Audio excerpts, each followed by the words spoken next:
Shalom teman-teman semua, perkenalkan nama saya Jessica Vera Priscilla dengan NIM 2006111 dari Prodi Pendidikan Tata Busana. Hari ini saya akan menjelaskan sedikit mengenai beberapa materi untuk memenuhi nilai ujian akhir semester mata kuliah SPAK 2022 di UPI. Materi pertama yang akan saya jelaskan adalah mengenai kepemimpinan hamba.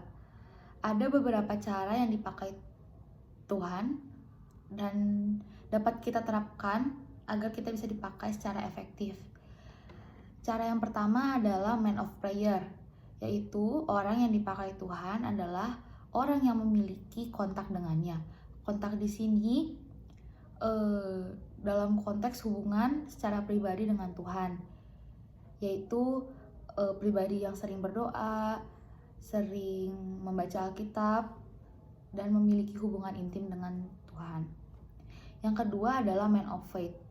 Man of faith ini diambil dari Kisah Para Rasul 3 ayat 6. Dapat diartikan bahwa diperlukan iman besar untuk melayani orang. Dan kita melayani itu bukan karena kekuatan kita, bukan karena kehebatan kita, namun karena kemampuan dari Tuhan yang bisa membantu kita menyelesaikan segalanya. Dan yang ketiga ada man of word. Man of word ini dapat diartikan adalah pribadi yang mengandalkan firman Tuhan. Mengandalkan firman Tuhan caranya dengan membaca dan merenungkan firman itu setiap hari secara konsisten. Bahwa dengan membaca Alkitab kita dapat mengenal Tuhan lebih dekat dan iman kita pun dapat bertumbuh.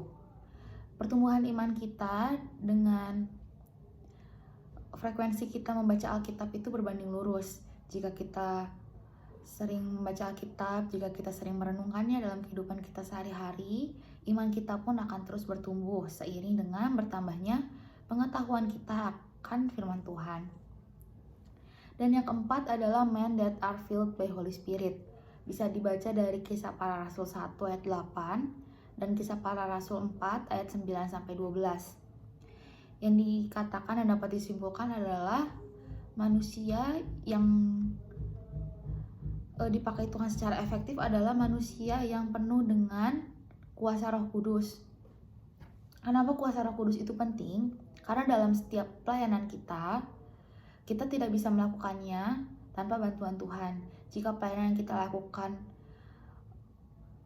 dengan kekuatan kita sendiri, hasilnya tidak akan sempurna dan hasilnya tidak akan memberkati bagi yang kita layani. Karena itu kita perlu Roh Kudus, kita perlu kuasa dan tuntunan Tuhan untuk dapat melayani. Beberapa contoh ideal yang memiliki hati hamba yaitu Yesus. Dalam pelayanan Yesus yang dapat kita baca di Alkitab, banyak sekali hal yang dapat kita ambil. Yang pertama adalah pelayanan. Pelayanan Tuhan Yesus dapat kita lihat dan dapat kita ikuti. Pelayanan Tuhan adalah pelayanan yang sempurna dan terdapat kalimat yang mengatakan bahwa Dia yang terbesar harus menjadi pelayan dari semua. Dari penggalan kalimat tersebut dapat disimpulkan bahwa untuk dapat memimpin kita harus mau menjadi pelayan. Yang kedua adalah tidak menjadi tuan atas orang lain. Saat kita memimpin bukan berarti kita dapat mengendalikan orang-orang di bawah kita semau kita. Kita menjadi lebih besar dari mereka dan muncul rasa egois. Itu adalah kepemimpinan yang salah. Dalam kepemimpinan yang baik, kita harus bisa mengayomi dan menganggap rekan kerja kita adalah teman, rekan sekerja, dan bukan bawahan. Yang ketiga adalah kita harus bisa menjadi contoh. Menjadi contoh dengan cara hidup, dengan memberi teladan. Yang selanjutnya contoh ideal sifat yang dimiliki oleh pemimpin yang baik adalah rendah hati. Dan masih banyak sifat-sifat lainnya. Selanjutnya, yang dapat kita simpulkan adalah jika kita dipercayakan, maka kita harus menjadi pemimpin yang memiliki hati hamba, yang mau melayani orang lain secara efektif. Biarlah Tuhan Allah berjalan dalam kehidupan kita, bukan percaya diri yang paling utama, tetapi percaya kepada Tuhan. Dan kita diingatkan kembali untuk dapat hidup dalam roh. Kita tidak hidup dalam daging, walaupun daging itu sudah ada dan dosa itu sudah ada dalam diri kita sejak awal, tapi kita harus dapat memimpin dan hidup di dalam roh, tentunya dengan bantuan Tuhan. Dan yang melengkapi itu semua adalah sukacita. Saat kita memimpin, saat kita memiliki kepemimpinan sebagai hamba, kita akan memiliki sukacita yang luar biasa, karena sukacita itu berdasarkan dari Kristus. Materi kedua yang akan kita diskusikan adalah the right to lead. The right to lead. Sebelum kita mengawali topik ini, ada salah satu pertanyaan yang dapat kita renungkan. Apa yang membuat seseorang berhak untuk memimpin?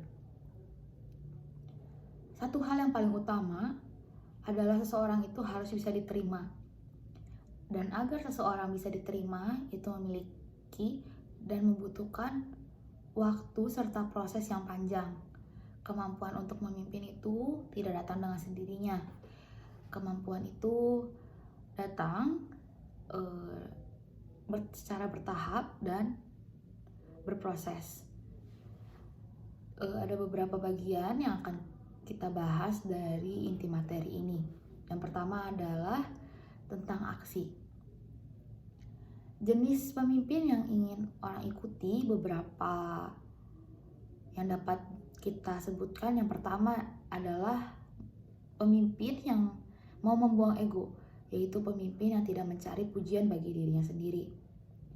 Yang kedua adalah pemimpin yang memiliki relasi serta hubungan yang baik dengan tim atau rekan sekerjanya. Dan yang ketiga adalah pemimpin yang bekerja dengan unggul, bukan hanya secara IQ, namun juga secara EQ, bergantung pada kedisiplinan dan bukan secara emosi. Pemimpin yang terbaik dari intinya itu adalah aksi. Aksi itu adalah memberikan semua kekuatan, bekerja dengan kemampuan yang terbaik, do the best. Jika kita melakukan hal yang baik, maka kita juga akan mendapatkan hal yang baik. Pemimpin yang luar biasa itu dapat menemukan kelebihan dari rekan kerjanya dan dapat memaksimalkan potensi rekan kerjanya tersebut melalui aksi-aksi yang diberikan. Yang kedua, bagian kedua, pemimpin yang baik adalah pemimpin yang memiliki visi. Salah satu tokoh yang dapat kita contoh adalah Nelson Mandela. Menurut Nelson Mandela, atau yang dapat kita simpulkan dari kehidupan Nelson Mandela, cara menemukan visi adalah dengan melihat ke sebelah, ke atas, ke depan, ke sekitar, ke belakang, dan dalam diri kita sendiri. Dengan melakukan hal itu, kita dapat menentukan visi yang tepat bagi kelompok yang kita pimpin. Bagian yang ketiga adalah pengorbanan. Beberapa tokoh Alkitab yang berkorban, atau dapat kita sebut give up to go up, berkorban untuk menjadi lebih tinggi. Yang pertama adalah Nuh. Nuh adalah termasuk tokoh yang tidak tercela di zamannya. Dia menyerahkan kedagingannya untuk dapat naik menjadi orang yang dipercaya oleh Allah. Yang kedua adalah Abraham. Kita tahu bagaimana cerita Abraham itu pergi sebagai pengembara. Lalu ada Yusuf, ada Nehemia, dan Paulus. Dari tokoh Paulus sendiri kita dapat simpulkan dan dapat kita ambil dari kisahnya adalah bagaimana seorang Paulus atau dulunya Saulus dari pembunuh orang Kristen menjadi Paulus, orang yang dieksekusi karena kepemimpinannya untuk nama Yesus Kristus. Bagian yang keempat ada resiko. Dalam resiko ini pemimpin harus dapat mengambil resiko, tapi tidak secara gamblang. Mengambil resiko di sini yang pertama dapat mengumpulkan info dengan bijak. Setelah dia mengamati situasi dan kondisi, dia dapat memahami resiko dari kekuatannya. Dan lalu yang dapat dilakukan adalah melakukan persiapan secara menyeluruh. Setelah melakukan beberapa hal tersebut, pemimpin yang baik juga harus dapat berani untuk gagal. Kita sebagai manusia pasti menemukan beberapa kegagalan. Oleh karena itu, saat menemukan kegagalan, pemimpin yang baik itu dapat menemukan jalan keluar yang baik, jalan keluar yang tepat dan cepat, serta memiliki fleksibilitas. Saat satu pintu tertutup, pemimpin yang baik dapat memikirkan beberapa jalan keluar yang lain.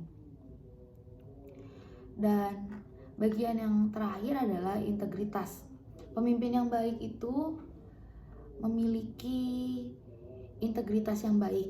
Tokoh yang dapat kita contoh adalah Commodus. Commodus adalah anak dan pewaris kaisar. Dia membuat perdamaian dan membuktikan keberaniannya. Namun di tengah masa kejayaannya, dia menghabiskan waktu untuk sombong dan menganggap dirinya pendiri baru Roma. Bahkan dia mengganti nama bulan pada kalender Romawi. Dan di akhir hidupnya dia meninggal karena dibunuh oleh seseorang yang dekat dengan dia. Karena hal itu kita dapat simpulkan bahwa integritas adalah hal yang sangat penting dan pokok untuk mendasari kepemimpinan. Mari kita menjadi pemimpin yang baik dan efektif, terus mengembangkan karakter yang mau membangun hubungan dengan orang lain, serta memberikan yang terbaik dalam hidup kita. Materi selanjutnya yang akan kita bahas adalah how to influence people. Bagaimana kita mempengaruhi orang lain, tentu dalam konteks yang positif. Seorang pembawa pengaruh harus memiliki integritas. Integritas ini dapat didefinisikan atau diartikan mutu, sifat, atau keadaan yang menunjukkan kesatuan sehingga memancarkan kewibawaan atau kejujuran. Karakter orang dapat kita lihat dari cara hidup mereka. Integritas itu dilakukan dari hal-hal yang kecil. Setelah kita memiliki integritas dan lingkungan kita menyadari integritas yang kita punya, maka akan timbul rasa percaya. Orang-orang sekitar kita akan merasa percaya, memiliki kepercayaan yang besar kepada kita. Hal yang harus dilakukan agar kita dapat dipercayai dan memiliki pengaruh, yang pertama adalah memiliki karakter yang konsisten. Tidak bersifat impulsif seperti tiba-tiba marah atau tiba-tiba senang, atau yang dapat kita sebut dengan moodian, dengan mood naik turun. Sebaliknya kita harus memiliki karakter baik yang konsisten. Dan selanjutnya kita harus bersifat transparan. Transparan di sini artinya dalam perkataan kita harus sesuai dengan tindakan kita, tidak ada kebohongan dan tidak ada manipulasi. Yang ketiga adalah menepati janji. Menepati janji di sini merupakan hal yang sangat penting. Dan yang keempat adalah memberi contoh dengan kerendahan hati. Langkah sederhana menjadi seseorang yang berintegritas itu, yang pertama memiliki komitmen pada diri sendiri untuk tulus, dapat dipercaya, dan menjaga rahasia orang lain. Yang kedua, mengutamakan hal-hal kecil. Dan yang ketiga, melakukan apa yang harus dilakukan, bukan apa yang ingin dilakukan. Kebanyakan orang memiliki kesulitan dalam menentukan hal yang harus dilakukan. Maka dari itu cara yang dapat dilakukan adalah dengan menyusun skala prioritas. Seseorang yang membawa pengaruh itu menjadi pendengar yang baik. Dengan menjadi pendengar yang baik, kita dapat mempengaruhi orang. Setelah kita mendengarkan, setelah kita mengerti orang yang ada di sekitar kita, secara tidak langsung kita mendapatkan kepercayaan mereka juga. Ada beberapa saran yang dapat membantu kita menjadi pendengar yang baik. Yang pertama adalah periksa emosi. Sebelum kita memutuskan untuk mendengarkan orang lain, kita dapat memeriksa pada diri kita sendiri, pada emosi kita sendiri, apakah kita sudah cukup stabil, apakah emosi kita sedang dalam kondisi yang baik untuk mendengarkan orang lain.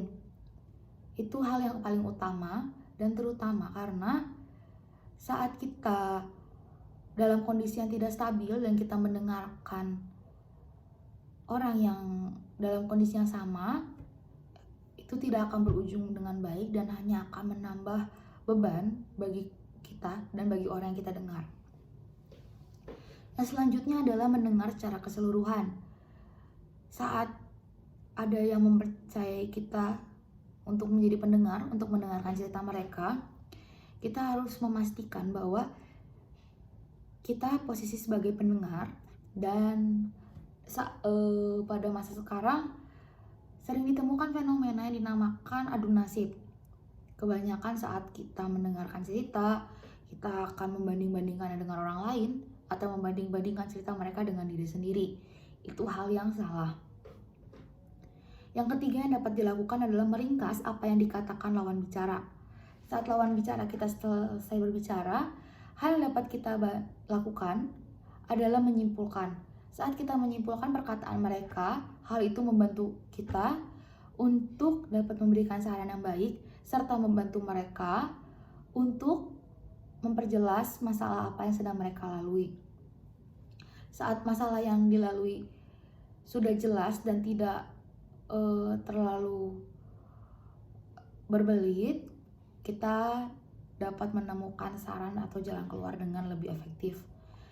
Dan hal yang dapat kita lakukan juga adalah dengan memberi pertanyaan seperti bagaimana keadaan yang kita dengar sekarang, bagaimana perasaan hatinya, tindakan apa saja yang telah dilakukan, tindakan apa saja yang akan dilakukan, dan masih banyak lagi. Dan yang kelima, yang terakhir dan sangat penting adalah kita harus menjadikan pendengar sebagai prioritas. Saat kita mendengarkan orang, yang perlu kita ingat adalah di saat itu dia adalah tokoh utamanya. Dan tugas kita hanya mendengar dan memberikan saran apabila diperlukan. Dan kita harus memastikan bahwa fokus kita hanya tertuju pada lawan bicara. Selanjutnya orang yang membawa pengaruh adalah orang yang dapat empower atau menambah kekuatan orang lain, yaitu dapat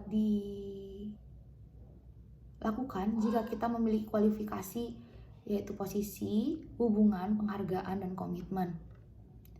Cara menguatkan orang lain untuk mencapai tujuannya adalah yang pertama melakukan evaluasi, kedua menjadi teladan, ketiga memberi dorongan, keempat memberi tanggung jawab, dan yang kelima yang terakhir adalah menunjukkan kita percaya diri.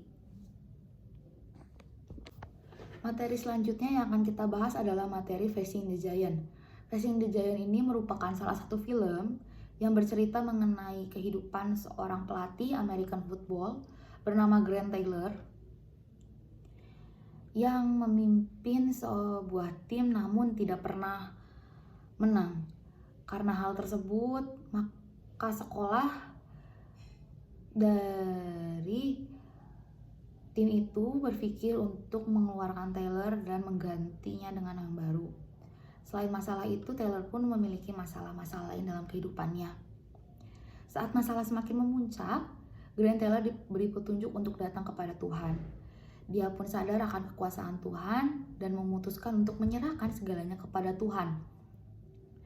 Grant Taylor ini mulai merubah pola pikirnya untuk berfokus pada Tuhan dalam setiap aspek kehidupannya. Dia tidak berfokus pada masalah yang besar di hadapannya, tapi dia berfokus pada sosok yang jauh lebih besar dibanding masalah itu, yaitu Tuhan.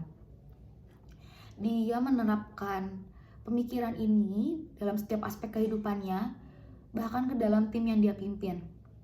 Dengan bantuan dari Tuhan, Grant Taylor bersama timnya mulai memenangkan banyak pertandingan. Salah satu pertandingan yang paling berkesan adalah di mana saat tim ini harus melawan tim Giants yang terkenal tangguh dan sulit dikalahkan. Namun Grant Taylor memberikan semangat pada timnya dan meyakinkan bahwa apapun yang diperbuat, perbuatlah dengan segenap hati seperti untuk Tuhan dan bukan untuk manusia. Dengan perjuangan yang keras, tim yang dipimpin oleh Grant Taylor berhasil mengalahkan tim Giants. Sudut pandang baru yang dimiliki Taylor membawa dampak besar tidak hanya bagi dia namun bagi lingkungannya. Dan di akhir cerita, di akhir film, masalah hidup Grant Taylor mulai menemukan jalan keluar satu persatu dengan baik pada waktu yang tepat. Dari film yang berjudul Facing the Giant, kita dapat mengambil beberapa hal yang dapat kita terapkan juga dalam kehidupan kita sehari-hari. Dalam kehidupan, setiap orang pasti menemui masalah. Beberapa masalah bahkan terasa terlalu besar dan tidak ada jalan keluar. Namun, kita dapat belajar bahwa saat kita memutuskan untuk menyerahkan hidup kita kepada Tuhan dan percaya kepadanya, setiap masalah pasti memiliki jalan keluar. Kita pun dapat belajar bahwa dalam apapun yang kita lakukan, kita harus melakukan dengan segenap hati kita, dengan semaksimal mungkin yang dapat kita usahakan. Seperti ada kalimat, do the best and let God do the rest. Saat kita memutuskan untuk melakukan yang terbaik dan berserah penuh kepada Tuhan, kita akan menyadari bahwa setiap masalah dalam hidup kita memiliki jalan keluar dan akan selesai sesuai dengan waktu Tuhan, yaitu waktu yang terbaik. Terbaik menurut manusia terkadang tidak sesuai dengan yang terbaik menurut Tuhan. Karena itu manusia kadang merasa tergesa-gesa atau merasa Tuhan terlalu terlambat. Tetapi yang ingin dan dapat kita ingat sekali lagi bahwa kita harus terus berserah kepada Tuhan. Saat kita menghadapi giants dalam kehidupan kita, saat kita mengalami masalah yang terasa sangat besar dalam kehidupan kita berserah pada Tuhan yang jauh lebih besar dari semua masalah kita dan pasti akan membantu kita. Selanjutnya yang akan kita bahas adalah mengenai visi hidup. Mari kita pelajari definisi dari visi sendiri adalah visi merupakan suatu rangkaian kata yang di dalamnya terdapat impian, cita-cita, atau nilai inti. Karena yang kita bahas di sini adalah visi hidup, berarti yang dapat kita artikan bahwa nilai inti atau cita-cita yang diinginkan oleh seseorang. Bisa dikatakan bahwa visi menjadi tujuan masa depan seseorang yang berisi pikiran-pikiran yang terdapat pada benak kita yang menjadi gambaran masa depan yang ingin kita capai. Visi ini sangat menentukan arah kehidupan seseorang, dan adanya visi ini dipengaruhi oleh pandangan lingkungan. Beberapa orang berpikir bahwa visi yang baik adalah visi yang dapat menguntungkan lingkungan kita, atau visi yang didasarkan oleh pemikiran-pemikiran lingkungan. Namun balik lagi, visi itu berfokus pada kita, karena kita yang menjalankan kehidupan kita sendiri dan kita yang memiliki kehendak, kita yang memiliki kuasa atas visi yang akan kita tentukan dan bukan orang lain. Dan dalam visi pasti ada misi. Misi dapat kita artikan juga suatu proses atau tahapan yang dilalui untuk dapat mencapai visi tersebut. Saat kita sudah dapat meyakinkan, saat kita sudah dapat yakin dengan visi yang akan kita miliki untuk diri kita, kita harus dapat menentukan misi. Misi ini sangat penting karena saat kita memiliki visi tanpa misi yang jelas, visi itu akan sulit untuk kita capai. Salah satu contoh visi yang dapat kita jadikan visi dalam kehidupan sehari-hari adalah kita dapat menjadi pribadi yang berguna dan membawa berkat bagi lingkungan sekitar. Visi ini sejalan dengan ayat Alkitab dengan perintah Tuhan bahwa kita harus menjadi terang dan garam dunia. Saat kita menjadi terang dan garam, kita dapat menjadi berkat juga bagi orang-orang yang ada di sekitar kita. Setelah kita menentukan visi tadi, hal yang dapat kita lakukan selanjutnya adalah menentukan misi.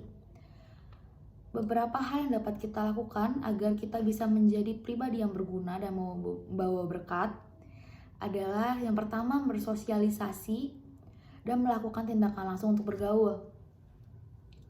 Jika kita ingin menjadi berkat, membawa dampak bagi lingkungan, kita harus dapat mengenali lingkungan yang kita tempati. Dan kita berusaha untuk bergaul, membangun relasi, bersosialisasi dengan setiap orang. Yang kedua, kita harus memiliki sifat peka terhadap lingkungan. Peka di sini adalah peka secara emosional.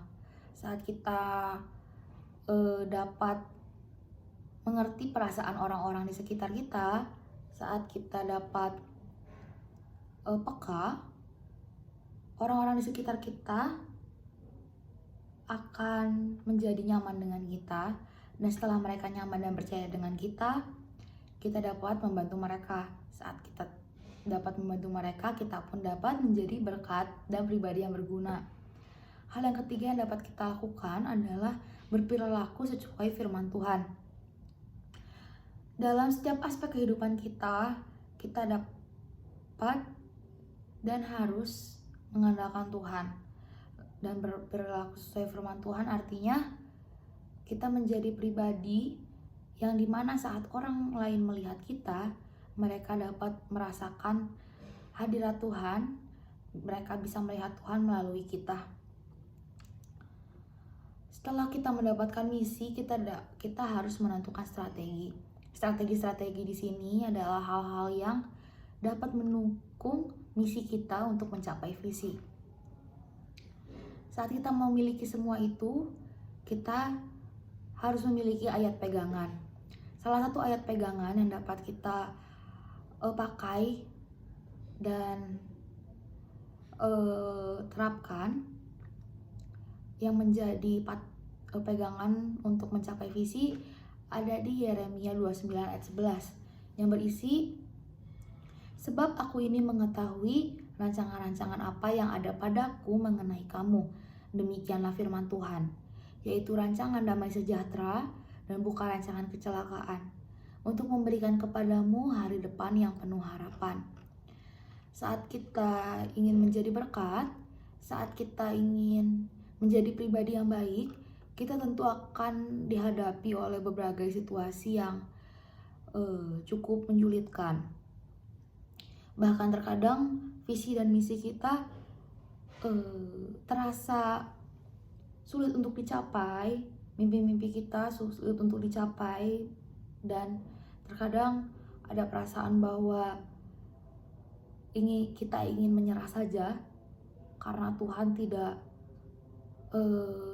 membantu kita mencapai visi dan beberapa hal jauh dari rencana kita. Namun Melalui ayat ini kita dapat percaya bahwa apapun yang terjadi, rancangan yang Tuhan berikan untuk kehidupan kita di masa depan adalah rancangan yang indah, rancangan yang damai sejahtera, agar hari depan kita penuh harapan. Topik terakhir yang akan kita bahas adalah mengenai amanat agung. Kita sebagai orang Kristen memiliki beberapa prinsip dasar yang setelah kita ketahui dan telah kita pelajari juga. Yang pertama, bahwa upah dosa adalah maut. Setiap manusia itu berdosa, dan kita yang berdosa ini berujung pada maut. Tapi karena kasih karunia dari Tuhan, kita diselamatkan. Karena begitu besar kasih Allah akan dunia ini, sehingga Ia mengaruniakan anaknya yang tunggal, agar setiap orang yang percaya kepadanya tidak binasa, melainkan beroleh hidup yang kekal. Dari ayat tersebut, salah satu kata kunci yang bisa kita ambil adalah kata percaya. Percaya akan apa? Percaya bahwa Yesus adalah Tuhan, dan Tuhan itu adalah satu-satunya jalan keselamatan. Tidak ada jalan yang lain, tidak ada opsi lain, tidak ada pilihan lain selain kita percaya kepada Tuhan Yesus. Saat kita mengetahui prinsip itu dan kita meyakinkannya dalam hati, kita juga dapat menyadari dan kita dapat mengklaim status kita bahwa kita adalah anak Allah. Sebagai anak Allah, panggilan yang kita miliki adalah menjadi saksi. Ya, tertulis di Matius 28 ayat 19-20 yang merupakan amanat agung yang berisi, "Pergilah, jadikanlah semua bangsa muridku." Dari ayat tersebut, kata kunci yang dapat kita ambil adalah kita harus pergi menjadikan semua bangsa murid, yaitu untuk mengajarkan mereka melakukan hal-hal yang Tuhan kehendaki. Untuk dapat mengajar, untuk dapat menyelesaikan amanat agung ini, kita dapat melakukan beberapa hal sebagai mahasiswa di lingkungan kuliah. Yang pertama yang dapat kita lakukan adalah berintegritas atau jujur. Integritas merupakan nilai yang dapat kita terapkan dan utama dalam setiap tingkah laku kita. Kita harus memiliki kejujuran. Yang kedua adalah bertanggung jawab dalam segala perkara. Hal kecil yang dapat kita lakukan adalah bertanggung jawab dalam setiap tugas yang telah diberikan. Saat kita mendapatkan tugas, kita melakukannya dengan terbaik. Kita bertanggung jawab untuk mengerjakan bagian kita dalam kelompok. Itu merupakan nilai yang baik. Yang ketiga adalah transparansi. Transparansi di sini adalah sifat kita, perilaku kita yang terbuka dan tidak menyembunyikan apapun. Dengan kata lain, transparansi di sini berarti kita menjadi pribadi yang dapat dipercaya oleh teman-teman kita, oleh lingkungan kita, dipercaya sampai pada tahap saat mereka ingin menceritakan sesuatu, mereka bisa bercerita dengan tenang tanpa harus merasa takut bahwa kita akan menceritakan cerita mereka pada orang lain. Yang keempat adalah mau melayani. Mau melayani di sini dapat kita terapkan dengan cara yang simple, yaitu seperti mau melayani menjadi ketua kelas, mau melayani menjadi ketua kelompok, dan melakukan tugas yang kita emban dengan baik, dengan sepenuh hati. Dan nilai yang kelima yang terpenting adalah kerendahan hati. Dalam melakukan tugas kita, dalam menghadapi situasi apapun, kita harus mengutamakan kerendahan hati. Dan dapat kita terapkan dalam kehidupan kita sehari-hari. Kerendahan hati ini merupakan hal yang sangat penting dan krusial. Bahkan Tuhan sendiri mengatakan bahwa Allah menentang orang yang congkak, tapi mengasihani orang yang rendah hati. Maka dari itu dalam kehidupan kita harus bisa membawa berkat, memiliki nilai-nilai yang baik, dan melayani. Bahkan saat kita berstatus sebagai mahasiswa pun kita dapat melayani dengan maksimal dan menjalankan amanat agung yang Tuhan berikan. Sekian pembahasan materi dari saya, semoga menjadi berkat bagi teman-teman yang menonton. Terima kasih.